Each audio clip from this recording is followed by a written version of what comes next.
Albourakh Events présente mbokki Sénégal le 12 janvier ci arène nationale ñu ànd ci ak Albourakh Events. Gris Bordeaux le bordelais de Villeneuve-Saint-Georges le troisième tigre de Fass moo war a jàkkaarloo nag ak Zarko le fou de Grand Yoff xale bi nga xam ne bi mu defee retouram ba léegi gone yëpp la tëral. waaye mbokk yi Albourakh du yem foofu de ci bés boobu Diène Diouf Kaïré dina fa jàkkaarloo ak Fils de Balla. Talfa gamer bi jàkkaarloo fa ak Pokola Mbam Xuux. Tafa Mbër dina fa jàkkaarloo ak Siteu bu Ngor. Armée bu benn barak jàkkaarloo fa ak Ibou Afia bu Médina. Baba Jaxal jàkkaarloo fa ak Kirikou. Papa Bari foofu lay jàkkaarloowee ak Tafa Gueye numéro 2. Jokkel jàkkaarloo fa ak Mathieu Préra. mbokk yi loolu yëpp nag ngeen mën ko am en live pay per view ci seen affiche.com. pour yéen ñi nekk ci diaspora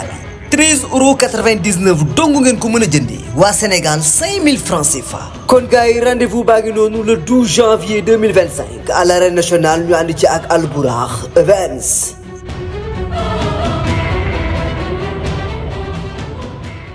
nekk rek si réew mi ak si bitim réew tey siifur Gaston Production mbokkee na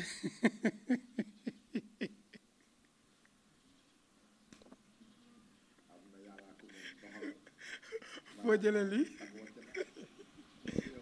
waa lii foo ko jëlee maa ko may fan si dagg wàcc laa ñëwal lii fan nga ko jëlee après dama siy ñëw dagg wàcc xoolal kii bi jomaay di yor réew mi laa ko génne daraje Mouhamadou Rasulullah baax yaay Couture ko ñëw caat Couture fa jaar dagg wàcc ko jama Gris Bordeaux kan la woon Gris Bordeaux Balla Gaye xaw ma yàgg na de mais jomaay di toog di jomaay bi bu jomaay bi si laa ko dagg sama première interview si jomaay si laa am grand boobu bi wallaahi jamono yoo nag xam nga ay dagg wàcc xew bii laa yóbbu woon buntu pale mbëri dugg bàyyi ma fa bàyyi kay Mouhamadou Rasulullah moo tax bi nga ma séenee ree laa xam ne xamoo li ngay ree moo tax mbubb mi ma fonk ko archive la kon archive raawul dinaa si seeti jomaay moom kii de laa yóbbu pale ñu naan làmb ak daggit bi mujjul dugg mais nag heureusement jour boobu sama benn fan sama fi fekk ñu may profité di ko nuyu daanaka maa leen ëppale lu ma am ndax man oto ma fekk si yoon bi may dox moom it mu yàkkamti maa gis ne ma kii du làmbaloog Lamine la ma nga nekk sa biir tineli fi laa wooyee sa kanam ko kii bi pale bi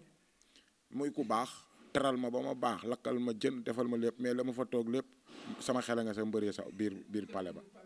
waaye keroog bañ génnee ba guddi gi ba avance yi tàq laa xam ne borom yaaju baax di mën naa guddee waaye xamul loo tax mu guddee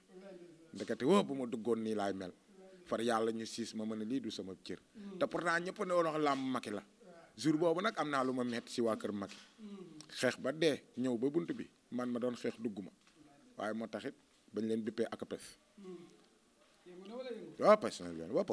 pam du naw salade du ñax lii dagg wàcc la nag di ko nuyoo ñëpp di ziar ñëpp di leen xamal ne waajal drapeau bi di def lii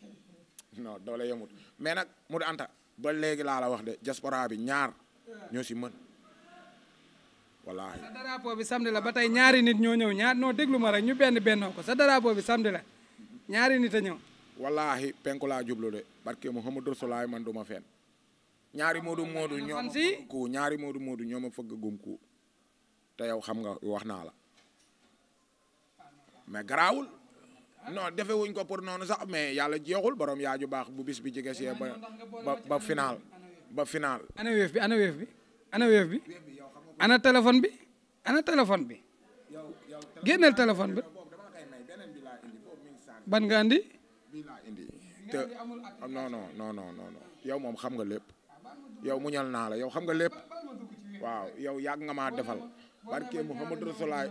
Modou Anta yow xam naa sa xol 04 waaw barke yàlla zéro yi bari wala mu bañ a bari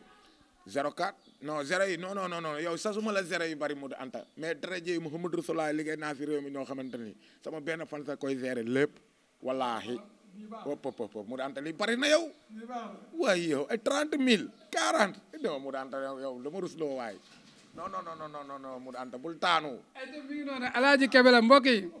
ñu ngi leen di nuyu bu baax a baax di leen siyaar fu waaye nekk rek si réew mi ak si bitim réew tey bàyyi ma liggéey tey siifur Gaston Production tey ñoo ngi fii ci Alba jël si ki nga xam mooy commissaire Lambalogue démb nag la woon jàkkaarloo bi nga xam ne Baye Ndiaye moo ko woote woon fële ca CICES mu nekk jàkkaarloo bu neex nag wax dëgg yàlla félicitation à Baye Ndiaye macha allah jàkkaarloo bi neex na am na organisation mbëri joxe nañ presse bi ñëw nañ liggéey nañ macha allah wala man boog liggéey naa parce que ñëw naa installé naa fu baax fa ma installé woon sax gars yi dañ ne nañ fa jóg mais ba Baye Ndiaye ñëwee dana noo bàyyi leen ko wax dëgg yàlla mu nekkaat beneen cër kàddu googu travail waat ma bu baax moo tax macha allah yàlla na la yàlla defal jàmm ci sa journée bi nga xam ne moom nga dëgmal ñu koy nuyoo waa réew mi yëpp ak waa bitim réew suñu frère Abdou Tall bu xarañ loo fàttewuñu ko Serigne Dour Mora Couture waaw Ali borom Ramdan Couture saa bu rafetee rek moom la comme ni leen koy waxee chaque instant macha allah Galso 94 ñu ngi koy nuyu di ko ziar di ziar gaa yëpp lambarok ñu ñëw ci signature parce que temps bi moom fi mu ne nii tey temps bi dafa bëri bu ma dee Gris Bordeaux de retour waaye loolu ci fin bi lay doon dafa am mbër Siteu bu Ngor. non bala maa wax dafa am mbër Siteu bu Ngor nag mu anta dag maa jam nag moom dëgg neexul. waaw doo bàyyi jam bi non yow da ngaa wàcce gaz bi quoi te man chargé woon naa ba fees mais yow da nga ma pikiir quoi billaahi mais nag dama lay bàyyi ak suñu borom sama xol laa ko tibbee très jëy Muhammadu Rasulaay waaw yàlla jeexul daal noonu rek waaw mais dafa am mbër Siteu bu Ngor làmb log dafa am mbër bu moytuwul combat bi bu ci daanoo foo koy wooye ak fu mu jëm Siteu bu Ngor aussi tamit fi mu bëgg a dem ci làmb ci ay moroomam bu ko Tapha Mbeur mi daanee du fa yegg ñoom ñaar ñoo bokk feebul kii ci Mor Kankang la jóge daanu kii jóge ci xale ba Diop 2 daanu. Tapha Mbeur ba léegi ceddowul ci signature bi deful li ko si gabareem toll maanaam professionnalisme du wane wu ko fii da si bëgg wane waale boppam te moom nekkatul kuy wane boppam Siteu bu Ngor moo war a wane boppam am déet mais Tapha Mbeur ku ne xam na ko Siteu bu Ngor it def na jéego ba àgg si Tapha Mbeur te Siteu bu Ngor dafa nekk si yoon boo xamante ni un peu de recul am bor war a fay te Tapha Mbeur na bàyyi xel ni Siteu bu Ngor bu ko daanee dina def si faayam lu bëri parce que day tegale ay defet am na wala amul te Tapha Mbeur nekkoon na si yoon te Tapha Mbeur tëlewul ndax am na fit mais fitam lay demee te fit du dem si bëre. bëre ndax fit dina ko gagné. non fit si la bokk. ay yow Siteu bu Ngor ñeme na encaissé wala ñemewul encaissé wap kooku ñaax naa ko de pikiir naa ko de te Tapha Mbeur it sama waa kër la de xoolal catégorie gi ñu génnaa léegi yëpp xoolal làbbali naa leen ba kenn fowut am na ko ponkali dama leen di béppee tey suba ñu ñëw wala ñëwuñu pam du new na raa yi jub ma defarale leen affaire yi ba ku ne foom yi nga sentir ko xam ne affaire yi mi ngi neex kese bañ a kaa combat yi sawaay tëgg yëpp amul bu si dul am kaawoo bu si naruta am kaawoo ma bàyyi sa giri ba si suuf parce que jàmb naa tamaate ji ba mu mel ni loqati traje yonent bi moo yow fii géew bi kenn du fi duggati di la raayal booy dañuy entraîné lu mat sëkk nag dëgg neexul fan yi yëpp gis nga leen kuñ sumee ko da ngay kontaan sentir nga làmb fi ne nii booy ndaw yi penc meeg yëpp war làmb la ñuy waxtaane mbapat yu ndaw yi sax a ngi amaat léegi si koñ yi mais combat boobu làmb la ko ñoom ñaar 5 minutes la ñuy bëree est-ce que façon bi ñuy bëree ñoom ñaar juboo na Siteu bu Ngor ak Tapha Mbeur nan nga leen gis xoolal ku si topp xeex bi da ngay ñàkk mais ñoom ñaar ku si bëree mën ngaa gañe Tapha Mbeur su ma doon moom damay teel a bëri jeeg kan gi parce que Tapha Mbeur tërëwul bëree te chaque jour xeex lay ñëwee chaque jour xeex a koy ñàkkal na war xeex bi appel booy bi si xeex tooñ ko indi ko si xeex bi ba ko fa jéggi point Siteu bu Ngor daa toll si jéggi point moom Tapha Mbeur kon nam doon naxanteeg ñële ba ñàkk bu ko wuree kii rek mën naa am dara kon wure boobu rek lay indi teg ko respecté boppam xam ne bis bii du bisu daanu gérer ko te du bisu ñàkk jom Siteu bu Ngor Siteu bu Ngor mooy mu aj gaaram foo si kaar te njëkk bañ ku ko njëkk a bëre ndax Siteu bu Ngor nag daa war a dabe ji te Ngor dañ ko yaakaar te booy bi ba am na jom dëgg neexul du arrière te bu bëree mu neex képp bu jóob de képp na ko si loxo bi bu du woon borom gër mi kon ku dana ko sonal mais ku bu ñëw mi ngi koy xool si biir bëre boobu si laa xam ne booy bi du tiit si géew te buñ ko defaree mën nañoo am leneen xoolal Ngor ba ma fa ñëwee ba léegi ay booy a nga fay génn xeeru Ngor ak keneen ki fëgg la borom tuus mu neex ma wëpp tey réew noonu la amul Géejawaay laa dëkk rek Ngor da nga la koy bàyyi amul yooyu laa dëkk rek nga braye parcelle ñun ñëpp ñuy wax làmb dañoo war a teg la mbëri teg loo xamante ni mbëri dañ siy bàyyi xel supporter bi bàyyi si xel te buñ demee ba sa bis ba lépp luñ si waxoon dañuy andi constat complètement mu réalité ok amul mbër bii amul mbër baa ok kooku mooy làmbaloog mbokk yi ci combat boobu nga xam ne ci la nekk muy dox ci diggante xale bi nga xamante bi ni mooy Siteu bu Ngor ak Tapha Mbeur Tapha Mbeur macha allah bu ñëwaatee ci carrière bi def na ay quelques combats yu bëri parce que bu leen fàtte ne bëri na feek poti bu lee tiikir bëri na feek Caatu Kër Massar bëre na fi ak Dangote bëre na fi ak Tmax bëre na fi ak Wuli bëre na fi ak Tafagay Tarabaxa bëre na fi Aline Sey Junior bëre na fi ak Mame Balla top 5 bëre na fi ak Liss Ndiago bëre na fi ak ki nga xam ne mooy Gamou Gueye numéro 2 bëre na fi aussi tamit ak ki nga xam ne mooy Mor Kankang bëri na combat yi mi am ci biir combat yi ma lim mën naa ne am na ci plus de 4 KO bu ma juumul waaye xale bi muy bëree di Siteu bu Ngor premier combat mi ngi ko bëri ak Caatu Mbombay ba mu jógee ci combat boobu am na beneen xale bu ñu ko jox bu dëkk jàmm gën mu bëree moom daan ko seen premier combat moom da ko match nul bi mu ñëwaatee aussi tamit ci lañ ko jox ki nga xam ne mooy bu ndaw mu daan ko ñu jox ko Franc mbër mu daan ko ñu jox ko ki nga xamante bi nii mooy bébé bismi bu ma juumul bébé bismi mu daan ko bi mu jógee ci bébé bismi aussi tamit am na defet diggante mag Aline Sey Junior ñu jox ko Naaru Sogas mu daan ko ñu jox ko Diop 2 numéro 2 Diop 2 daan ko armée parce que tey temps boobu tey macha allah combat yi neex armée ak Ibou Afia armée Malika la dëkk Ibou Afia Fass la dëkk Medina Ibou Afia si yoon la nekk de borom jom la de moo yor Baye Fall de pom du neew de armée am nga comparé moo Ibou Afia yow ku ko xamul da nga yow arène nationale dëgg neexul man xame naa booy mbër ak fas ak jeega yam ku leen judd lu mën a xam fu ñuy bañee Modou Anta na la combat réer rek nga laaj Modou Anta bu la nee coupeel rek xama neen lu sori la mais bu la leeree ne yu soriwut da la koy wax léegi si bala ngaa coupé loolu xam-xam la wala du xam-xam parce que yorul kaay yoru ordinateur dafa am bëre yoo xam ne boo leen baataree bëre dañuy xam fu bëre ba jëm ñooñu boo leen nangulul tamit yow da ngay juum si constat mais Ibou Afia moo war a ak teey mais armée tamit ni ko tul kuy daanu si combat bi waxal man ñaanu lu jiw ma damaa dem faju ba wér ma entraîné ba am doole ñëw fas yéene laa daan loolu la wax te gis nga booy niñ ko téyelee palaasam ba léegi yëmbal a ngi téye boo yaa ngi téye yëmbal ak Malika te général a ngi def Diop 2 ngi def booyam yaa ngi def te armée moo fa njëkk a nekk mbër nag ak ay ñoom koy ak ñoom kii ak keneen ki Cobra ñoo fa fullee kondo ak tonnerre ñoom mais tey ji Aline armée moo fay seen chef bokk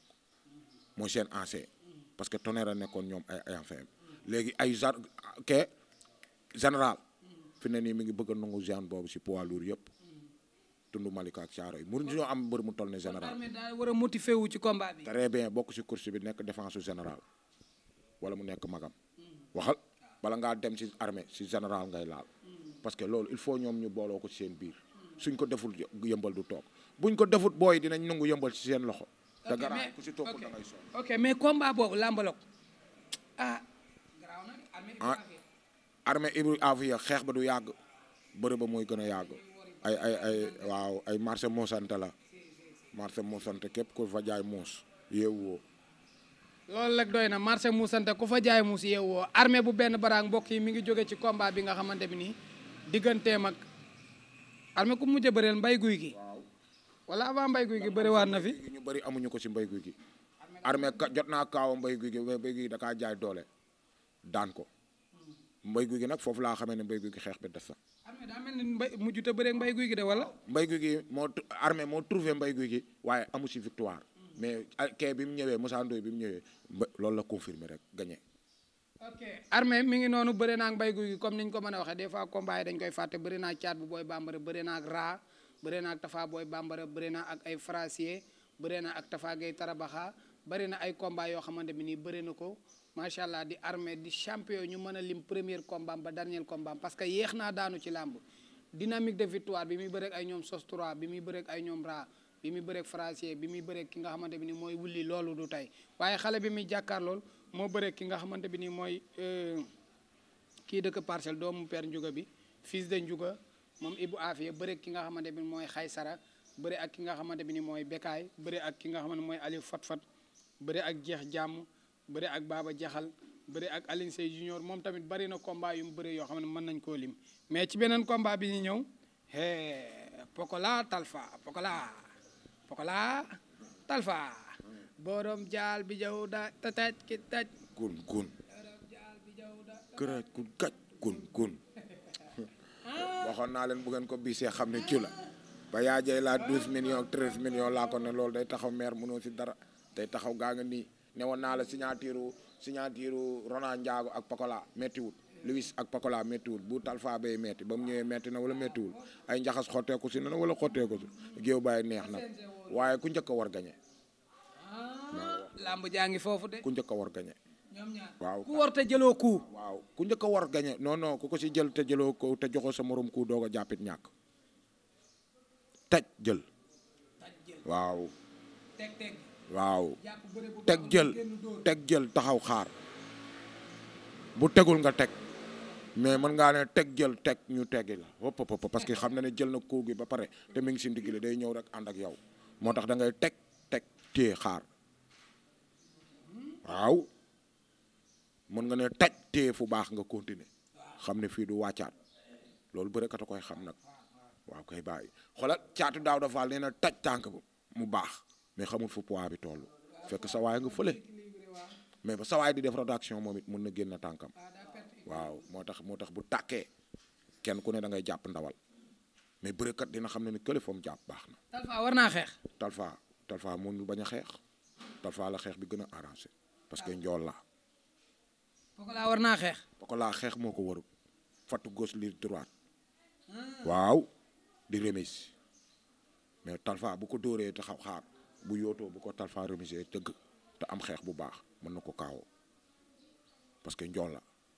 règlement de compte mënu ci am dóoral ma dóor ba kenn rot. non bu dee dóoral ma dóor Talfa day am problème parce que kii gazelle la si dóoral ma dóor li ma jot a wane ko si dóoral ma dóor mënu ma koo considérer ne day gaaw a kaawoo ndax moom chaque jour kaawoo sa dëbb ba lay def na la kaawoo mosuma kaawoo. Pokola ni mu encaissé si coup gëj nañ kaa encaissé si coup si période am tegale ne 3 combats yoo xamante ne benn bu si ne bu demee da nga naan boo xëyee doo ko xool benn bu si ne 3 combats yëpp te yëpp ay kaawu dëbb la dama doon wax naan Pokola jabar ji du sa fekk kanam gu rafet waaye yàlla na fa fekk xaalis waaw ndax coup yu bari tey jii ci Pokola nga nii si course bi te Pokola course bi mu génne seen kër daa naqaree génne ndax ay ndaanaana dëkk sa kër ga boo jàqul fas wi yoroo ko jom doo bokk ci xaalis bi mun nga bokk si turu Falaye Balde mun nga bokk si waa kër Falaye Balde mais nga pour nga bokk si xaalis ba waa kër Falaye Balde di fay ko si làmb liggéey pire la koy may. combat mën nañoo mi-temps. mi-temps mën na see am waaye du fooguma ko si de ndax combat yi ma gis yëpp mi-temps bu si amee rek dugg ba si géew bi ruux la mais li ñu waroon si signature buñ ko jëfee rek combat bu gaaw lay doon te tànk yi ñoo neex pour xeex. kooku mooy Talfa ak Pokola mbokk yi premier combat moom Talfa mi ngi ko bëri ak Pouye 2 bi mu fa jógee ci la bëri ak ki nga xamante bi ni mooy Mbisaan mooy capitaine bi nekk école de lutte Bada Dione bi mu fa jógee ci la bëri Pape Diané bi mu jógee ci Pape Diané ci la bëri ak ki nga xamante bi mooy Jaasi Pël daal di koy daan muy combat boo xam ne metti woon na ci moom lool keroog laa xam ne Talfa góor dëgg la war nañ ko ndomba dóor ko pili da ñaata coup joxewul combat bi ba ni mu daanee ba fi ma nekk baax na ba ni mu daanee ki nga xamante bi ni mooy Jaasi Pël ci suba si bi ma demee xëyi ko comme li nga wax léegi ci Pokola moo ci nekk kanam gi yëpp dama ko yërëm ba mu jógee si loolu mbokk yi ci leen ko jox ki nga mooy mbayti numéro 2 mu daan ki nga xam ne mooy mbayti numéro 2 ba mu jógee ci loolu ci leen ko jox Youssou Ndour bu bàyyi bàlle Youssou Ndour freiné ko kon lii mooy palmarès su Talfa combat ya bëriwul bu ma juumut 5 victoire la benn défaite wala 6 victoire benn défaite di Talfa ki muy dajal nag Pokola premier combat am damay fàtte ki mu ko bëreel mais maa ngi woon ci stade Iba Mar dafa daan deuxième combat am aussi tamit mu ñëw Gris bu Malika bu ma juumul daan ko mu jóge fa daan ki nga xam ne mooy dóor booy molomp mu daanu dóor papa kii nu mu tuddati am sita mu daanu dóor daam sugeer mu daanu comprendre nga bëreeg papa kan numéro 2 daan ko combat ba donte amoon na ay recours ak ay détails mu daan ko jóge ci loolu aussi tamit di continuer bëreeg bébé guy gi aussi tamit daan na ki nga xamante bi ni mooy Pokola mu continuer moom tamit Pokola ba bëre fekk ki nga xamante bi ni mooy daam sugeer la ko dóore mu daanu bëre ak serpent daan ko jël bu rëy bëre ak bu laal daan ko jël bu rëy bëre ak gàkku 2 daan ko jël bu rëy bëre ak Liis Ndiago gagné ko par avertissement mu nekkat nag combat bu neex a neex combat boo xamante bi nii ñoom ñaar fii ñu dem ci làmb moo leen fa yóbbu loolu mooy palmarès su ñaari xale yi da nga ne Modou Anta wala ma tëb dem ci Diène Kaïré Fils de Balla. waaw ñëwal ci Diène Kaïré Fils de Balla. Diène Kaïré Fils de Balla foofu la ñuy jeexale Diène Kaïré la ma gisoon ba ne la làmbaloog am na doole loolu laa gisaat mu répété waat ko démb parce que ci télé bi laa ko seetaan démb jàkkaarloo naa ma bët ak bët mu am motivation bu nekk ci moom am détermination bu nekk ci moom moom Diène Diouf Kaïré Fils de Balla bi ma gisoon 2STV yi mu ngande biir beeg yooyu noonu démb dama jàkkaarloog moom mu wàññeeku ba pare ñuul kukk. non combat bu nar a neex la parce que ñoom ñaar ñëpp dañ see amee bor. waaw ñoom ñaar kenn ku si ne daanu jigu la. combat boobu bu mat si niilee Fils de Balla moom la. bu mat si niilee Fils de Balla tëj bëre bi mais Diène li mu indi lu leer la bu xamee ni mu koy jiyee xaju si tànk mais lu muy wax ba Fils de Balla téye si ndigg li si sangoor gi si biir mën na am problème ndax Fils de Balla bu jàppee day bëre ni nga koy gisee noonu da bëre Balla Gaye la yor bu ràccee moom loolu yëpp Fils de Balla ngay wax bu doxut mais Fils de Balla bu doxee du yàgg ak géew ndax aal la am dafa am mbër yoo xamante ne dañoo am aal day nekk si ñoom am mbër yoo xamante ni si biir géew lañ ngay leen xamee mais buñ doon dox nii comme genre Modou Lo yi buñ doon dox doo leen xam ne ñii ñoom la mais bu arbitre ne pire nga gis si ñoom caacaay goo xamee mosoo koo xam mooy ay Fils de Balla mais contre sawaay bi mu nelawee moo Ragros daa jël Ragros teg ko ku bàyyi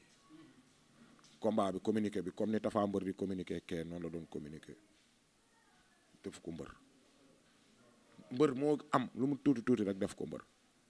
ndax mbër mu tuuti mi saa yu la daanee li muy mën a wàññi si yow mbër mu mag ma nga nekk pogori bu la daanee du ko wàññi Fils de Balla tey bu ko Diène Kaïré amoon nu mu ko sëlëñee rek daan ko dañ naan baaxul te fekk baax na Diène Kaïré la moo dem préparé ko te préparé lu Diène Kaïré parce que da koo xeeb si tur bi mu jógee te Diène Kaïré ba nekkoon ci Zarko ak Diène Kaïré bi ça fait 3 première jàkkaarloo leen jàkkaarloo fii lañ ko toog waxtaane ma ne ko Fils de Balla teel si Diène Kaïré am na doole de mais gëmuñu woon doole ji mais nag Diène Kaïré nekk na mbër moo xamante ni mun na afale si gétt gi avant muy dugg si géew mun na afale parce que fu mu tourné da ngay gis triste waaw daa bëri làmb deret la quoi te deret ji daa jege waaw nekkul kër ga mi ngi ci stade bi waaw boo ko dóoree day gis deretam day fayu ci parce que day xam ne kat mu du antama sa ginnaaw ma ngay mer te loolu kenn du ko bëri waale dóor mbër war nañ lay dóor ngay encaissé waaw mais tey la ñuy xam sama ngir mi moom ngay bëri waale mais tey la ñuy xam ne mun naa fayu non parce que am na jour yoo xam ne du jour fayu parce que yow da ngay lancé mu war a dal romb nga lancé waat mu war a dal romb nga xam ne bokkatoo si ndawal gi encaissé ñaar jël si tawal gi mais boo duggee bul génn te jeexul. guerre man daa am guerre. tëf bu amee Fisa bu amee Diène Kaïré day am problème bu bagaaru kaw bu amee Diène Kaïré day am problème bu mënee remise du am problème mais bu mënul remise bagaar kaw moo am problème parce que kële da kaa sut bu xeexam baaxee dëgg ndaamale day am problème si bagaar kaw ndax bagaar kaw ndaama da koy dóor si kaw njool nii la koy daaje bu ñemee dëgg moo koy gaañ bu Fils de Balla ñemee dëgg da koy gaañ Fils de Balla bu ñemee dëgg xeex a koy jeexal si combat bi te lépp si bopp bi lay daw daal saa yu jàppee day rocc benn loxo bi fu bopp bi ne da ko fay rokkos bu réseau bi yàqoo du bëre nu doole ju tool du bëre. kooku mooy làmbaloog mbokk yi bala ñoo wàcce suñu kàddu moom mi nga xam ne mooy Fils de Balla moo bëre woon ak xale bi nga xamante bi ni mooy Zarko numéro 2 moo bëre woon ak ki nga xamante ne mooy Boy Sarr moo bëre woon ak Sang moo bëre woon ak Wës Jàmbaar moo bëre woon ak Boy Sey numéro 2 moo bëre woon ak Gin bu Yoof moo bëre woon ak ki nga xam ne mooy Oninga moo bëre woon ak Mbay Guy gi moo bëre woon ak Call Mbeer moo bëre woon ak Buur Sin waaye moo bëre woon ak général bu Malika xale bi moo bëre woon ak Tafa Leer waaye mbokk yi xale bi nga xam ne mooy Fils de Balla moo bëre woon ak ki nga xam ne mooy général bu Malika mbokk yi kii di Fils de Balla moo bëree xale bi mooy Goro Sok waaye moom mujj bëree ki nga xam ne mooy Lac Rose mbokk yi xale bi muy bëreel doomu mbër la bu bëree mbër la bu bëreewul mbër la parce que daa juddu fekk mbër licence bi ci kër gi comme ni makan bee nga juddoo fekk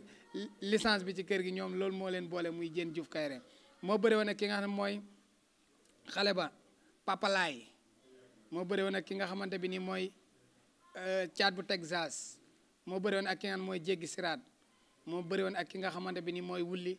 moo bëre woon ak Youssou Ndour bu Baye Balla waaye moo bëre woon ak Pambay numéro 2 mu jox ko première défaite am mu jóge ci loolu ñu ne papa ji da koy sacrifier jox ko ki nga xam mooy Koña mu ne coppe tànk ba dimi flexion tour ko wër ndomba yanu ba ca kaw dóor ci suuf kooku mooy Diène Diouf Kaïré ba mu fa jógee Boy Bawal dafay nekk ës lool kenn mënu koo daan mu jàpp Boy Bawal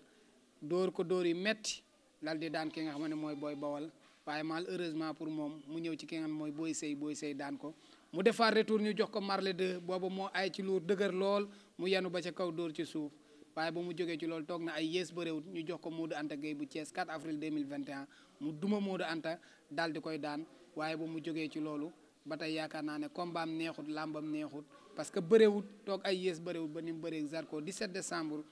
2023 Zarko daal di koy daan kooku mooy Diène Diouf Kaïré làmbaloog kontaan naa ci yow bu baax bu ko defee ñu ñëw ci Gris Bordeaux incha allah jërëjëf